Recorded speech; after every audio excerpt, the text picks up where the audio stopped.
시험이라고 하는 것은 단순한 어려움이 아니고 믿음 때문에 생기는 어려움이라고 지난주에 말씀드린 바 있습니다. 하나님이 아니었다면, 믿음이 없었다면 내가 고민하지 않아도 될 문제를 하나님 때문에, 믿음이 있기 때문에 고민하고 어려워하는 그 상황이 시험이다, 이렇게 말씀을 드렸습니다. 시험이라고 하는 것은 경제적인 어려움을 경험하는 것으로 나타나기도 하지만 훨씬 더 많은 경우에 시험은 우리의 생각 속에서 이루어진다고 말할 수 있습니다. 어제 우리가 큐티 본문을 묵상했었는데요. 예수님이 시험 당하시는 그런 모습을 우리가 보았습니다. 예수님이 마귀에게 시험을 당하셨을 때 그 시험 받았던 그 장면을 그림으로 그린다면 어떻게 그릴 수 있을까요? 마귀가 검은 망토를 입은 마귀가 예수님과 대화하는 그런 모습일까요? 그렇게 상상하기가 쉬울 것 같습니다. 우리가 영화, 드라마 같은 것들을 많이 보았기 때문에 검은 망토를 입은 이런 마귀를 생각했을 것입니다. 그렇지만 아마 더 가능성 있는 것은 예수님의 의식 속에서, 예수님의 생각 속에서 그런 유혹이 오고 또 예수님이 말씀으로 그것을 물리치는 그 모습이 더 실제에 가까운 모습일 것입니다. 실제로 그리스도인들에게 많은 시험들은 우리 생각 속에서, 우리의 의식 속에서 이루어진다고 말할 수 있습니다. 어떤 영화를 볼 것인가 말 것인가 하는 것도 그리스도인들에게 시험일 수 있습니다. 이를테면 폭력적이고 선정적인 그런 영화가 있습니다. 예전 같으면 마음 내키는 대로 그런 영화를 봤을 수 있는데 믿음이 들어오고 난 이후부터는 이 영화를 봐도 될까 하는 그런 고민이 생기는 것이죠. 그런 고민이 생기는 것 자체가 시험이다, 이렇게 말할 수 있습니다. 어떤 사람을 만나느냐 만나지 않느냐 하는 문제도 그리스도인들에게 시험일 수 있습니다. 예전 같으면 쉽게 만났을 친구인데 그 친구와의 대화 주제가 세속적인 범주를 넘어가지 못한다는 사실을 잘 알고 있다면 그 만남을 하나님께서 기뻐하시지 않을 것이라는 생각이 들어서 친구와의 만남 가운데도 고민을 하게 되는 것이죠. 안 만나는 게 더 낫지 않을까? 이런 생각을 하게 되는 것이죠. 이런 것들도 시험일 수 있습니다. 믿음 때문에 생기는 어려움이기 때문에 그런 것이죠. 하나님을 따라가는 것, 믿음 생활을 한다고 하는 것은 사실상 매사에 이런 문제를 만나는 것이라고 생각할 수 있습니다. 그래서 그리스도인들의 시험은 매우 다양한 형태로 주어질 수 있는 것이죠. 시험을 어떻게 대하는가 하는 것이 그리스도인들에게 얼마나 중요한가, 그것을 야고보가 우리에게 잘 보여주고 있습니다.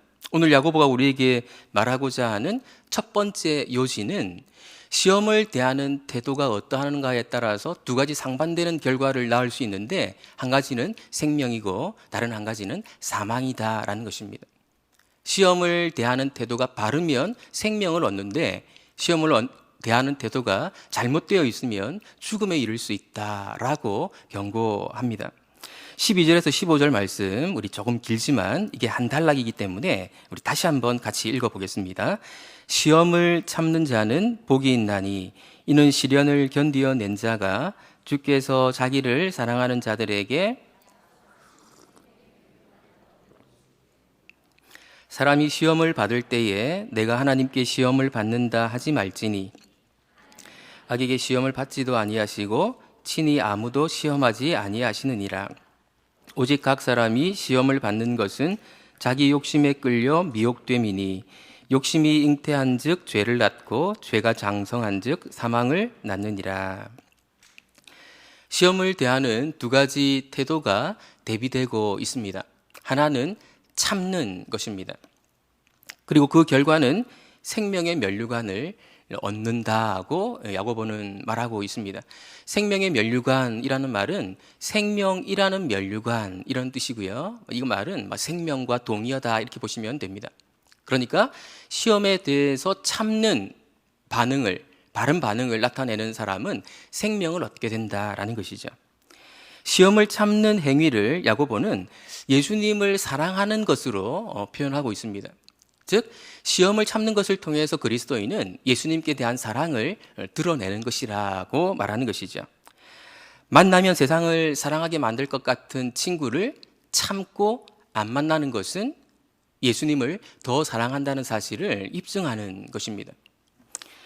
안 좋은 가치관을 심어줄 것 같은 영화를 참고 안 보면 그것은 예수님을 더 사랑한다는 사실을 입증하는 것이 된다는 것입니다. 이런 식으로 시험을 참고 견뎌내는 사람이 생명을 얻게 된다는 것이죠. 반대로 시험을 적절하지 않은 태도로 대하는 사람은 생명을 얻지 못하고 사망에 이르게 된다고 야고보는 경고하고 있습니다. 하나님은 구약 이스라엘 백성들의 역사를 성경에 기록되게 하셔서 이 사실을 후대의 모든 하나님의 백성들이 기억하게 하십니다. 하나님 때문에 그들은 출애굽을 했지만 출애굽하고 난 이후에 이스라엘 백성들의 삶의 여정이 그렇게 쉽지가 않았지 않습니까? 오래 걸어야 했고 목말라야 했고 또 굶주려야 했습니다. 그런 상황 가운데에서 그들은 참지 못하고 그 불행을, 그들이 겪는 그 어려움을 하나님 탓으로 돌렸습니다. 하나님께 원망하고 불평하고 심지어 애굽으로 돌아가는 것이 낫겠다, 그런 말을 하기도 했습니다. 하나님은 그들을 심판하심으로써 그들의 이런 태도가 올바른 태도가 아니라는 사실을 우리에게 교훈으로 남겨주었습니다. 시험을 받는 태도가 잘못되어 있으면 출애굽 1세대가 광야에서 심판받아 멸망한 것처럼 멸망당할 수 있다, 사망에 이를 수 있다라는 사실을 우리에게 교훈하고 있는 것이죠. 그런데 13절 말씀이 다소 이해하기가 어렵습니다. 13절 말씀을 제가 다시 한번 읽어보겠습니다. 사람이 시험을 받을 때에 내가 하나님께 시험을 받는다 하지 말지니 하나님은 악에게 시험을 받지도 아니하시고 친히 아무도 시험하지 아니하시느니라. 여기서 우리가 던져야 될 중요한 질문 한 가지가 있는데, 그것은 하나님은 우리를, 하나님의 백성들, 당신의 백성들을 시험하시는가 시험하시지 않는가 하는 것입니다. 야고보서 1장 13절 이 표현에 의하면 하나님은 아무도 시험하시지 않는다, 이렇게 말하고 있는데, 실제로 성경에 나오는 다른 부분들을 보면 하나님이 당신의 백성들을 시험하시는 장면들이 종종 나오거든요. 창세기 22장을 보면 아브라함이 하나님께 시험받는 장면이 나옵니다. 실제로 22장 1절은 이렇게 기록하고 있는데요. 하나님이 아브라함을 시험하시려고 그를 부르시되, 성경이 분명히 하나님이 아브라함을 시험하시려고 그를 부르셨다, 그리고 이삭을 바치라는 그런 내용을 전하게 되죠. 그리고 어제 큐티 본문을 아까 잠깐 언급했었는데, 예수님이 마귀에게 시험을 받으실 때에 누구에게 이끌려 가셨습니까? 성령에게 이끌려 마귀에게 시험을 받으러 광야로 나가셨습니다. 그러니까 성령도 하나님이시기 때문에 하나님께서 시험을 받게 하신 것이라고 말할 수 있는 것이죠. 그리고 신명기를 보면 하나님께서 이스라엘로 하여금 광야 길을 걷게 하신 것은 시험하시기 위해서다라는 사실을 신명기 앞에, 중간, 뒤에 곳곳에서 말하고 있습니다.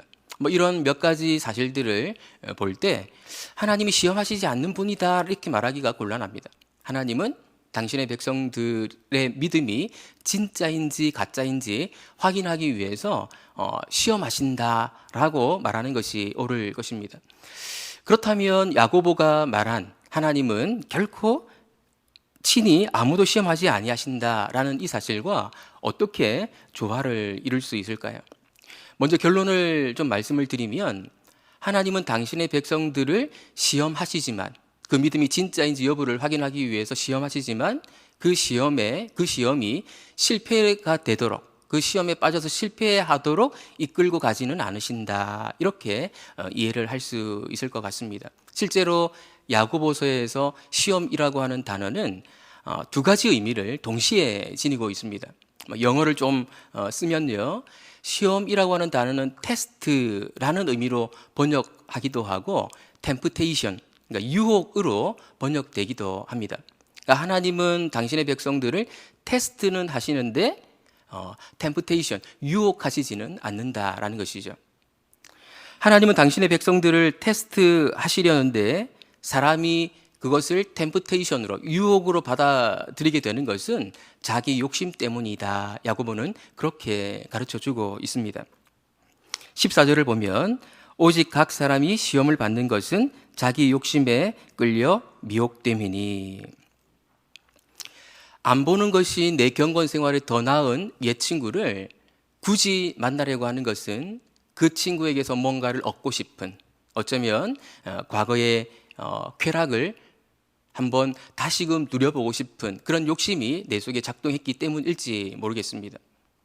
폭력적이고 선정적인 영화를 안 보는 것이 내 경건 생활에 더 유익하지만 그것을 굳이 보고 싶은 것은 내 어떤 육체적인 쾌감을 만족시키고자 하는 그런 욕심이 작동했기 때문일 수 있다는 것이죠. 다시 한번 정리해서 말씀드리면 하나님은 당신의 백성들을 테스트하시지만 그 테스트에서 실패하도록 템프테이션, 유혹하시지는 않는다라는 사실을 우리가 기억해야겠습니다. 그렇기 때문에 내가 계속해서 시험에 넘어지는 삶을 살고 있다면 내 속에 욕심이 있다는 사실을 깨달을 필요가 있습니다. 내 속에 어떤 욕심 때문에 내가 계속 이런 시험에 넘어지는 것이 라고 생각하고 그 욕심이 무엇인지를 발견하려고 애쓸 필요가 있는 것이죠. 그리고 빨리 돌이켜야 됩니다. 그 길로 계속 간다면 생명을 잃을 수 있기 때문에 그렇죠. 시험을 어떻게 대하는가, 이것이 얼마나 중요한가를 야고보는 첫 번째 요지로 우리에게 설명하고 있습니다. 그렇다면 하나님은 왜 당신의 백성들을 테스트, 시험하시는 것일까요? 야고보는 하나님의 그 의도, 시험하시는 하나님의 의도가 무엇인지를 설명해 주려고 하는데 그 설명을 하기에 앞서서 먼저 하나님이 어떤 분이신가 하는 것을 알려주고 있습니다. 하나님의 의도가 무엇인가 하는 것을 아는 것도 중요하지만 더 중요한 것은 그 하나님이 어떤 하나님이신가 하는 것을 아는 데 있다라고 야고보는 생각하는 것 같습니다. 우리 16절, 17절 말씀 다시 한번 같이 읽어보겠습니다. 내 사랑하는 형제들아,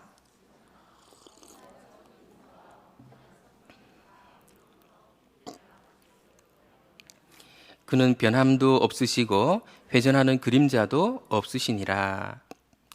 야고보는 속지 말라고 말합니다. 속지 말라. 무엇을 속지 말라는 것일까요? 하나님께서 시험을 통해서 우리를 멸망시키실 수도 있다라는, 시험에 빠져서 고통 가운데 있는 사람들은 그런 생각을 할 수 있거든요. 하나님께서 나를 시험하셔서 나를 멸망시키시려고 하실 것 같다라고 생각할 수 있는데 그런 생각에 속지 말라는 것입니다. 하나님은 우리에게 올무를 걸어서 넘어뜨리시는 분이 아니고 좋은 것만 우리에게 주시는 분이다. 야고보는 그렇게 말하고 있습니다. 온갖 좋은 은사와 온전한 선물이 다 빛들의 아버지께로부터 내려오나니. 야고보가 말하고 있는 이 사실을 우리가 좀 더 분명히 확신할 필요가 있겠습니다. 하나님은 우리에게 좋은 것만을 주시기를 원하시는 분이라는 사실 말입니다. 만약에 안 좋은 일이 나에게 일어났다면 그것을 어떻게 받아들여야겠습니까? 그것은 내 욕심 때문이지 하나님 때문일 확률은 0%라고 보는 것입니다. 하나님은 우리에게 좋은 것만을 주기 원하시는 분이다라는 사실에 대한 확신이 매우 필요합니다. 근데 여기서 빛들의 아버지라는 표현을 사용하고 있는데요. 빛들의 아버지라는 이 표현은 하나님을 가리키는 표현인 것이 분명합니다. 근데 왜 하나님을 빛들의 아버지라고 표현했을까요? 여기서 빛들이라고 하는 것은 해, 달, 별 같은 것들을 가리키는 것으로 보이는데 그것들을 하나님께서 창조하셨다는 그 사실을 상기시켜주고 있는 것 같습니다. 이 세상에서 잘 변하지 않는 대표적인 몇 가지를 들라고 그러면 아마도 해, 달, 별일 것입니다. 날마다 볼 수 있는 것들 아닙니까? 해는 날마다 떠오르고요. 달도 그렇고요. 별도 날마다 볼 수 있는 것들이죠. 그래서 이것들은 잘 변하지 않는 것들인데 그런데 사실은 이것들이 변한다는 것입니다. 그 변한다는 사실을 우리가 어떻게 알 수 있습니까? 규칙적이고 주기적인 운동을 이 전체들이 하고 있기 때문에 그림자라는 것이 생기거든요. 그림자가 길어졌다, 짧아졌다, 또 회전을 하지요. 회전하는 그림자가 있다고 하는 것은 해와 달과 별들이 변한다는 사실을 우리에게 알려줍니다. 그런데 그와 반대로 이 빛들을 창조하신 하나님 아버지는 변함도 없으시고 회전하는 그림자도 없으시다. 이렇게 야고보는 말합니다. 하나님은 얼마나 일관되신지 처음부터 나중까지 중간에 바뀌는 일이 없이, 변화되는 일이 없이, 회전하는 일이 없이 끝까지 일관된 그런 의도를 지켜나가신다라는 것입니다. 사람들은 상황이 바뀌면 뭔가 목표가 달라지기도 하고 구체적인 방법들이 달라지기도 하는데, 하나님은 처음에 의도하셨던 그것을 결코 변화시키지 아니하시고 일관되게 그것을 끌고 나가시는 분이시다라는 것이죠. 하나님은 좋은 것만 주시는 분이시고 하나님은 일관된 의도를 끌고 나가시는 분이시기 때문에 이 하나님은 신뢰할 수 있는 하나님이라는 것입니다.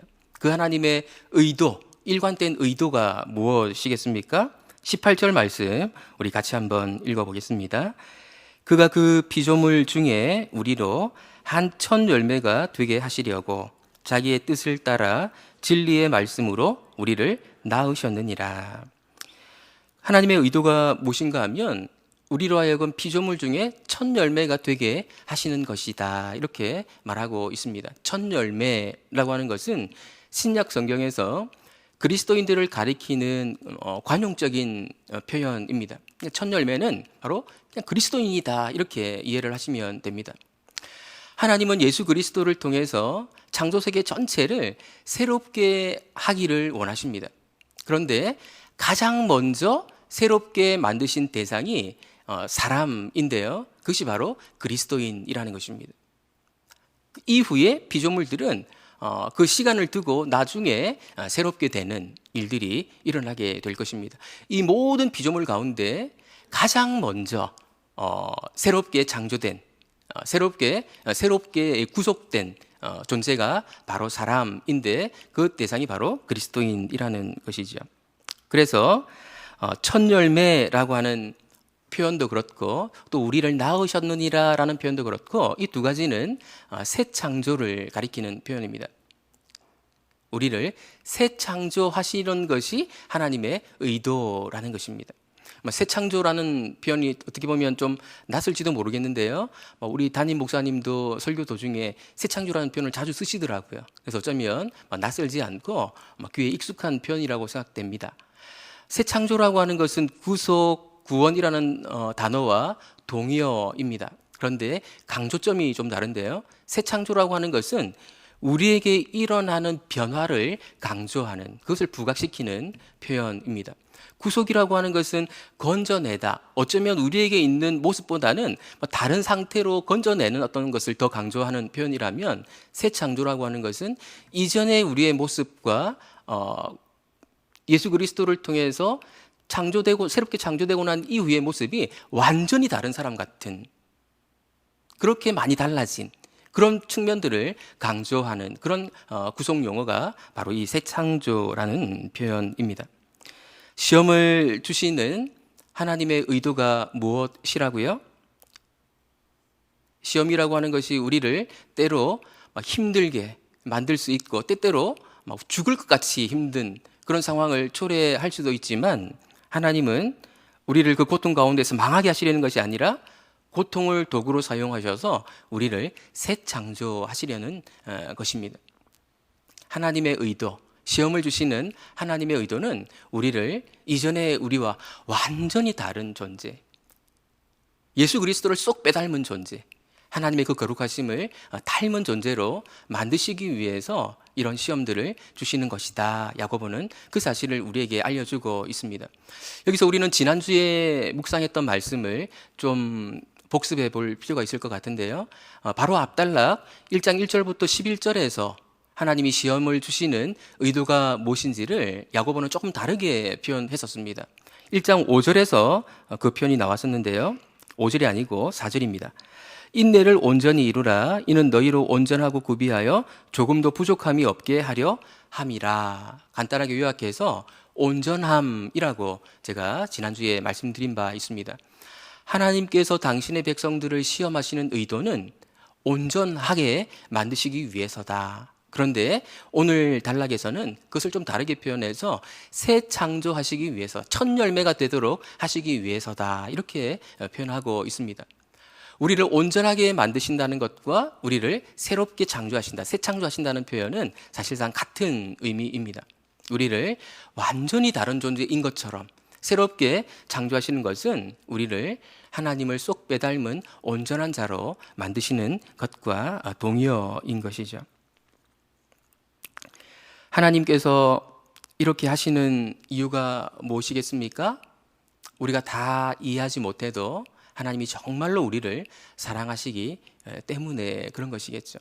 우리 자녀를 정말로 사랑한다면 그냥 편하게 살도록 내버려 두지 않지 않겠습니까? 어떤 때는 혹독하게 나무라서라도 바른 삶을 살아갈 수 있도록 도우려고 할 것입니다. 그 능력이 우리에게 부족하기 때문에 그렇게 못하는 것이지, 정말로 자녀를 사랑한다면 그렇게 만들려고 하겠지요. 하나님께서 하나님을 신뢰하지 못하는 이스라엘 백성들을 왜 광야로 가서 40년 동안 거하게 하셨겠습니까? 광야라는 혹독한 장소에서 이스라엘을 새 창조하시기 위해서였습니다. 그래서 나중에 출애굽 2세대는 좀 다른 모습을 보여주지요. 그래서 모압 동쪽에 있는 그 민족들을 물리칠 때 보다 온전한 그런 모습을 우리에게 보여주고 있지 않습니까?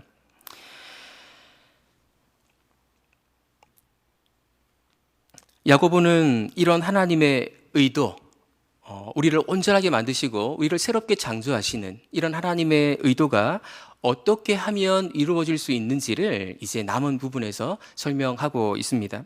그것은 한마디로 말씀을 잘 받음으로써, 말씀을 잘 들음으로써 하나님의 이 의도가, 우리를 새롭게 창조하시려는 이 의도가 이루어질 수 있다고 가르쳐주고 있습니다. 바로 앞단락, 우리가 지난주에 묵상했던 본문에서 야고보가 알려주었던 시험을 이기는 방법, 하나님의 의도가 이루어지는 방법은 무엇이라고 했는지 혹시 기억하십니까? 기도라고 말씀드렸습니다. 하나님께 구하라.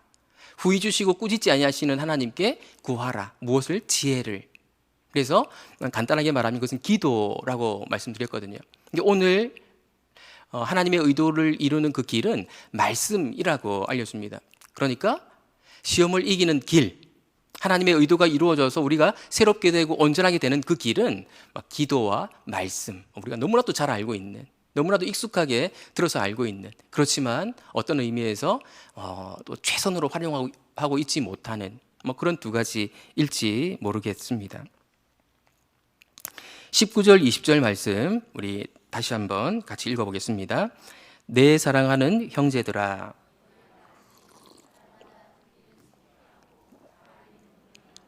성내기도 더디하라. 사람이 성내는 것이 하나님의 의를 이루지 못함이라. 듣기는 속히 하고 말하기는 더디하며 성내기도 더디하라. 듣기는 속히 하고 말하기는 더디하라 라고 하는 말씀이 무슨 뜻일까요? 다른 사람의 말을 많이 듣고 내가 말하는 것은 줄이라, 이런 뜻일까요? 귀는 두 개고 입은 하나이기 때문에 듣는 것을 최소한 2배로 더 많이 할 것을 촉구하는 그런 내용일까요? 21절을 같이 읽어야 이 말의 의미가 무엇인지를 알 수 있을 것 같습니다. 21절을 제가 한번 읽어보겠습니다. 그러므로 모든 더러운 것과 넘치는 악을 내버리고 너희 영혼을 능히 구원할 바 마음에 심어진 말씀을 온유함으로 받으라. 여기서 듣기를 속히 하라 라고 하는 말이 무슨 의미인지를 알게 되는데, 그것은 말씀입니다. 말씀 듣기를 속히 하라 라는 것입니다. 다른 사람들의 말 듣기를 속히 하라는 그런 뜻이 아닙니다. 만약에 다른 사람들의 말을 많이 듣는다면 모든 더러운 것과 넘치는 악이 우리에게 침투해 들어올 수 있는 통로가 될 수 있을 것입니다. 말하기를 더디하며 성내기도 더디하라 라고 하는 것은 자기 주장하는 일을 애쓰지 말라, 뭐 이런 의미로 이해할 수 있습니다. 왜 사람이 성을 내겠습니까? 뭐 더 세게 자기 주장하기 위해서 그런 것이죠. 자기 주장이 먹히지 않으니까 성을 내는 것이죠. 근데 그런 방식으로 해서는 시험을 이길 수 없다는 것입니다. 그 시험에서 하나님의 의도를 이룰 수가 없다는 것입니다. 말씀을 받아야 합니다. 말씀 듣기를 속히 해야 하는 것이죠. 시험이 있는 상황 가운데서 하나님의 말씀을 속히 들을 수 있다면 그 사람의 마음속에서 놀라운 화학 반응이 일어나게 됩니다. 전에 미처 생각해 보지 못했던 일, 결코 예상해 본 적이 없었던 일들이 내 속에서 일어나기 시작합니다. 하나님이 믿어지고 사랑한다는 고백이 부끄럽지 않게 나오고 세상을 보는 안목이 완전히 달라지는, 새로워지는 그런 경험들을 하게 되는 것이죠. 시험과 하나님의 말씀이 콜라보를 이루어서 우리를 새롭게 만드는 그런 놀라운 일들을 일으키게 되는 것입니다. 여기서 야고보는 말씀을 받는다고 하는 것이 무엇인지에 대해서 22절에서 25절에서 좀 더 자세히 부연 설명을 합니다. 혹 오해할 수 있는 사람이 있기 때문에 그런 것 같습니다. 말씀을 받는다고 하는 것, 말씀을 제대로 듣는다고 하는 것은 이런 것이라고 말하는데요. 한마디로 말씀을 듣기만 하는 것이 아니고 행하는 것이다 라고 말합니다. 말씀을 듣고 그것을 삶으로 실천하고 그렇게 행하는 그것이 말씀을 제대로 듣는 것이다. 말씀을 받는 것이다. 야고보는 그렇게 말하고 있습니다. 이 말은 말씀을 듣는 것이 불필요하다 그런 말은 아닙니다. 야고보가 반대하는 것은 단지 귀로 듣기만 하는 것입니다. 여기서 우리가 좀 경고를 받을 수 있을 것 같은데요. 왜 듣기만 하는 것을 반대하며 그것은 말씀을 진정으로 받는 것이 아니라고 야고보는 말하는 것일까요? 22절 말씀 우리 같이 한번 읽어보겠습니다. 너희는 말씀을 행하는 자가 되고 듣기만 하여 자신을 속이는 자가 되지 말라. 듣기만 하는 것으로는 자신을 속이는 자가 될 수 있다는 것입니다. 이것은 굉장히 무서운 말입니다. 듣기만 해서는 자신을 속이는 자가 될 수 있다. 자신을 속이는 자가 된다고 하는 것은 실제로는 아닌데 자신을 그리스도인이라고 생각한다는 말입니다. 성도가 매주마다 예배에 참석해서 말씀을 듣는 것으로 자신을 그리스도인으로 생각할 수 있는데 그것은 자신을 속이는 것이 될 수 있다는 것입니다. 심지어 목회자나 신학교 교수를 할지라도 성경을 가까이 하고 설교를 위해서든 강의를 위해서든 성경 연구를 열심히 하는 그조차도 자신을 속이는 일이 될 수 있다는 것입니다. 그 말씀을 실천하는 모습으로 나아가지 않는다면 말입니다. 행함으로 삶으로 드러나는 데까지 가지 않고 단지 말씀을 듣는 것으로 만족하는 상태에 머물러 있는 것, 그것은 자신을 속이는 것이고, 왜 자신을 속이는 것이 되어서 이것이 온전한 듣기가 될 수 없는가 하면 이런 방식의 듣기는 그 사람을 새 창조하는 것으로, 온전하게 만드는 것으로 나아갈 수 없기 때문에 그렇습니다. 그러면 어떻게 해야 합니까? 23절에서 25절 말씀 우리 같이 한번 읽어보겠습니다. 누구든지 말씀을 듣고 행하지 아니하면 그는 거울로 자기의 생긴 얼굴을 보는 사람과 같아서 제 자신을 보고 가서 그 모습이 어떠했는지를 곧 잊어버리거니와 자유롭게 하는 온전한 율법을 들여다보고 있는 자는 듣고 잊어버리는 자가 아니요 실천하는 자니 이 사람은 그 행하는 일에 복을 받으리라. 두 사람이 대비가 되고 있다는 사실을 우리가 어렵지 않게 발견할 수 있습니다. 어떤 사람과 어떤 사람입니까? 곧 잊어버리는 사람과 그리고 율법을 들여다보고 있는 사람입니다. 여기서 근데 들여다보고 있는 이 표현이 조금 어려운 표현인데요. 이 표현 이면에는 간직하다, 오래 보다 이런 의미가 담겨 있습니다. 그러니까 율법을 들여다보고 있다라고 하는 것은 말씀을 계속해서 묵상한다 이런 뜻입니다. 그래서 결국 말씀이 자신의 삶에 영향을 끼치게 되도록 만드는 것, 그것이 율법을 들여다보고 있는 사람의 모습이라는 것이죠. 말씀 또는 복음을 듣는 것만으로 충분하다라고 생각해서는 안 됩니다. 아는 것만으로 충분하다 생각해서도 안 됩니다. 말씀이 내면화 되어야 하고 복음이 실제화 되어야 합니다. 그것이 내 삶의 일부가 되고 내 생각의 일부가 되어야 진정으로 말씀을 받는 것이 되는 것이죠. 아내를 대하는 태도가, 남편을 대하는 태도가 달라져야 합니다. 자녀를 대하는 태도가 달라져야 하고 직장 동료를 대하는 태도가 달라져야 합니다. 돈을 바라보는 태도가 달라져야 합니다. 이것이 진짜 말씀을 듣는 것이고 말씀을 받는 것입니다. 이렇게 말씀을 받을 때, 이렇게 말씀을 들을 때 내 속에서 하나님의 의도가 이루어지게 됩니다. 시험 가운데서 이런 방식으로 말씀을 듣고 하나님을 따라가게 되면 하나님께서 우리 속에서 새로운 창조를 이루게 되시는 것이죠. 우리의 모습을 하나님처럼, 그리고 예수 그리스도처럼 온전하게 빚어 가시는 것이죠. 말씀을 정리하겠습니다. 우리는 원치 않게 하나님을 믿는 순간부터 시험의 길로 들어왔습니다. 우리는 시험이 있는 인생길을 우리 함께 걸어가고 있습니다. 그것이 시험인지 아닌지 분별할 수 있어야 됩니다. 모든 어려움들이 다 시험은 아니라고 말씀드렸습니다. 내가 잘못해서 어려움을 경험할 수도 있다고 말씀드렸습니다. 그렇지만 더 많은 경우에 우리가 좀 더 그리스도인답게 살아가고자 한다면 삶의 모든 면들에서 우리는 시험이 무엇인지 발견하게 될 것이고 또 분별해내야 합니다. 그 시험 앞에 우리가 어떤 태도를 취해야 올바르겠습니까? 기도하고 말씀을 바로 듣는 이 태도를 취해야 할 것입니다. 그렇게 되면 시험을 이길 수 있고 하나님께서 그 시험을 통해서 우리에게 의도하신 바 우리를 완전히 새로운 존재로 변화시키시는, 온전하게 만드시는 그 일들이 우리 가운데 이루어지게 될 것입니다. 그래서 하나님은 우리를 너무 사랑하셔서 광야길로 우리를 걸어가게 하신다는 사실을 잊지 말아야겠습니다. 혹 광야길을 걸어가고 계시는 성도님이 계시다면 하나님이 나를 사랑하시는구나 라고 생각했으면 좋겠습니다.